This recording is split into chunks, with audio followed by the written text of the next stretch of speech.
Hello student, today I am teaching you social science for class 8 and we were revising the chapters. Now this is your chapter 3rd, Rural Life under British India. So in this chapter I already taught you about the new land revenue settlements introduced by the British in India, and they introduced 3 land revenue settlement in India. First is Zamindari system, I already explained, or we call permanent settlement. Second, Rotwari settlement, and third, Mahalwari settlement. So in this video, I'll explain you Rotwari settlement.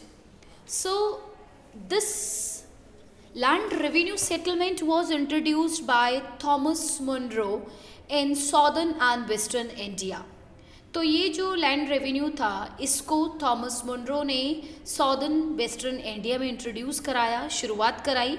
This settlement was made directly with the actual cultivators और rights. ठीक है, तो जो actual cultivators थे उनके लिए इसको बनाया गया था. The British hope that this settlement would bring relief to the ryots as they would have a direct relationship with the government and there would be no middleman. तो यहाँ पे ब्रिटिश गवर्नमेंट ने जो रेतवाड़ी जो सेटलमेंट था उसका बनाने का मेन मोटो ये था कि ये डायरेक्ट जो कल्टीवेटर्स हैं उनसे डायरेक्ट कांटेक्ट हो जाएगा. ठीक है, बीच में जो मिडलमैन आते थे, जो जमींदार आते थे, वो बीच में हटा दिए जाएंगे. Now, impact of Rotwari settlement, even though the Royds had to pay land revenue directly to the British, they were exploited. ठीक है, तो फिर भी जो किसान होते थे उनको देना पड़ता था. ठीक है, लैंड रेवेन्यू पे करना पड़ता था. The British fix the land revenue at the high rate and the Royds were also forced to take loans from the moneylenders who cheated them and often took away their lands. तो यहाँ पे जो Britishers ने fix land revenue किया था वो बहुत ज़्यादा हाई था और किसानों को वो पे करना पड़ता था.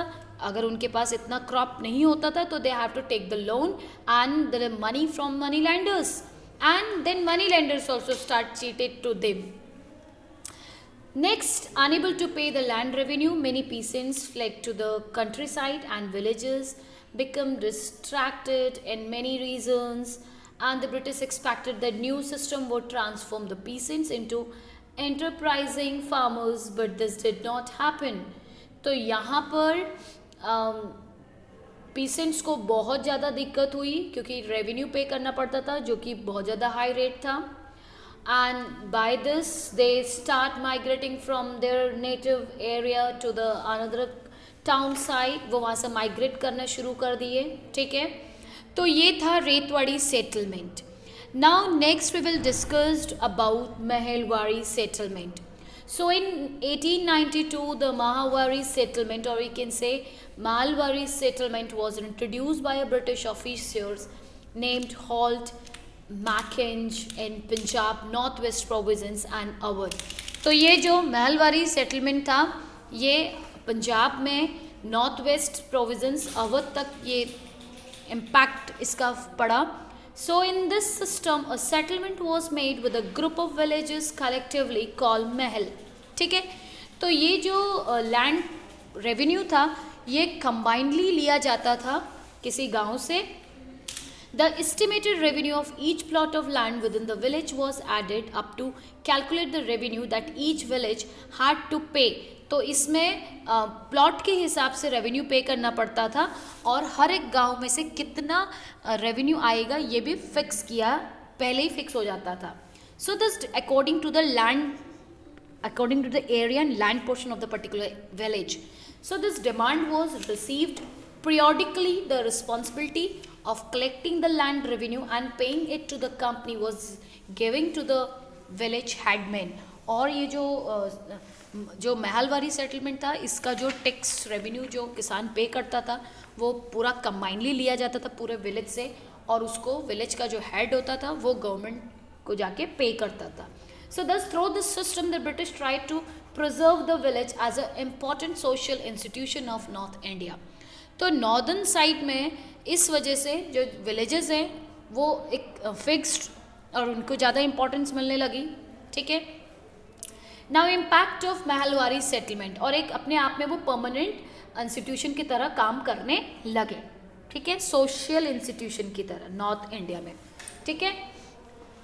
Now impact of Mahalwari settlement. So in this arrangement also the big and the powerful zamindars dominated and exploited the smaller and the poor peasants.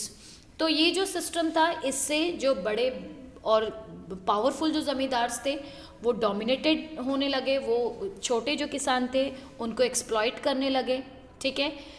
Many small farmers were deprived of ownership of their land by the rich landlord or many lender of the village.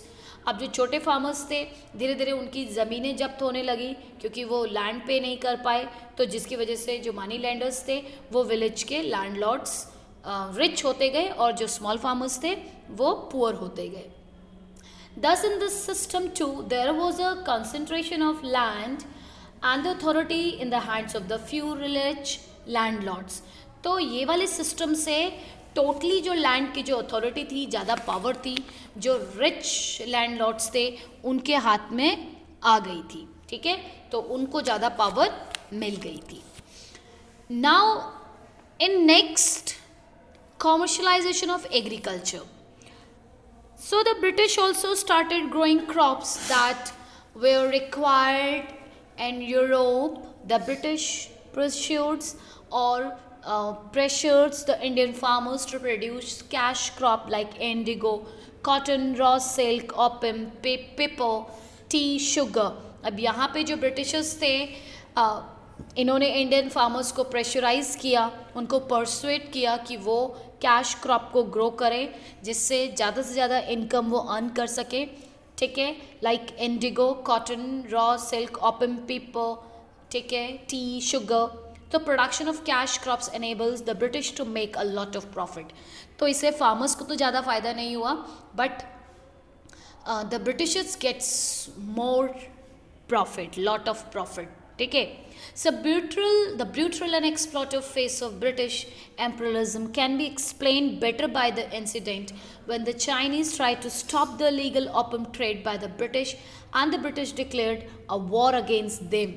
So these wars were called the Opium Wars. ठीक है, तो ये और भी ज़्यादा भयंकर रूप ले लिया और ब्रिटिशर्स का एक्सप्लॉइटिव फेस दिखने लगा जब चाइना ने बिल्कुल स्टॉप कर दिया कि ओपियम का वो ट्रेड नहीं करेंगे, व्यापार नहीं करेंगे. तो इस कंडीशन में ब्रिटिशर्स ने चाइनीज़ के खिलाफ एक वॉर कर दी और बहुत ज़्यादा ओपियम ग्रो करने का उन्होंने ठान लिया, ठीक है, और इसी को हम ओपियम वॉर भी कहते हैं.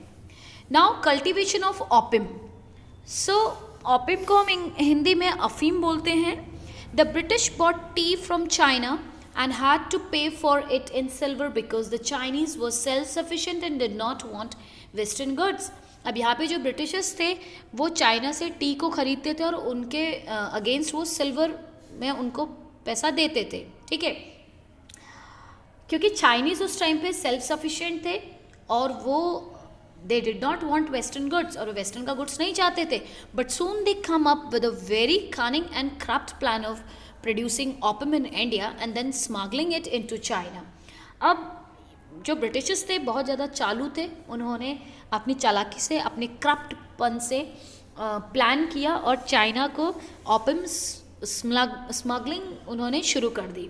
The Britishers did not hesitate in taking up this completely illegal trade as it supported them in finance their tea trade. अब उन्होंने इसको बिल्कुल भी इलीगल नहीं समझा क्योंकि ओपियम ट्रेड करने के साथ साथ वो टी भी वहाँ से इंपोर्ट कर रहे थे, ठीक है. Now next cultivation of Indigo. So the Indian Indigo was in a great demand for European cloth manufacturers because it produce a rich blue colour.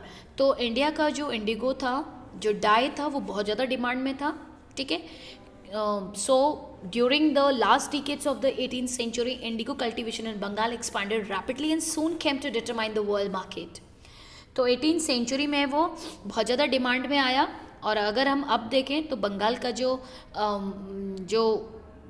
जो इंडिगो है वो वर्ल्ड मार्केट में एक डोमिनेंट रोल प्ले करने लगा था.